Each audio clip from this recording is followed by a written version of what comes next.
Erfiður leikur að baki gegn sterku liði IBVF, svona þín fyrstu viðbrögð eftir þennan leik? Já, þetta var ekki nógu gott. Við töpum bara mjög sannfærandi.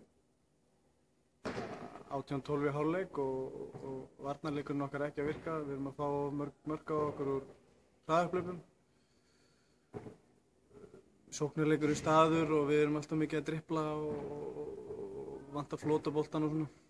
En sóknarlega vorum við betri í seinni hálfleik, skorum ykkur 80 mörk í seinni hálfleik, en fáum okkur 35 í heildina og þannig að varnarleikurinn er áhyggjuefni.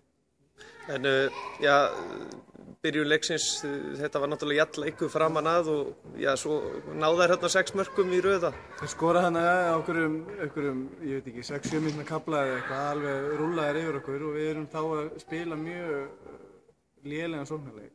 Við erum tapa boltanum illa, við erum að skjóta illa á marki og það er bara að raða á okkur hraðaupplaupum.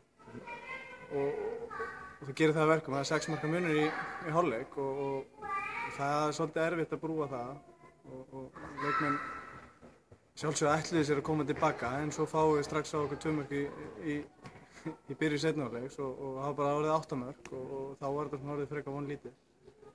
En við náum aðeins að klóra í bakkann þegar eitthvað kortir eftir, þá byrjum við að 6 á þetta og lögum stöðuna eins en að fá sér 35 mörk er bara, það er bara skandall.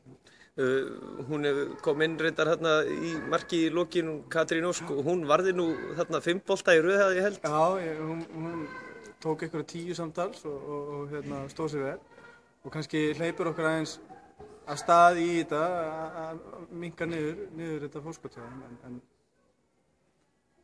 þetta er engan veginn nógu gott og við þurfum að skoða þennan leik vel og sjá þennan varnarleik. Við erum að brjóta okkur út úr vinnureglum og við erum við erum ekki að fylgja skipulega. En annars að öðru IBVF möguleika þeirra að keppast Íslandsmeistaratitilinn? Ég meina þær eru með hörkulið og jú, vissilega búin að tapa 2 í röð áður en að komu á Selfoss. Þær geta farið alla leið í þessu. Þetta er náttúrulega byggist upp á vörn og markvarslu hjá þeim og fá þessu ódýrum ykkur hraðaupplaupum.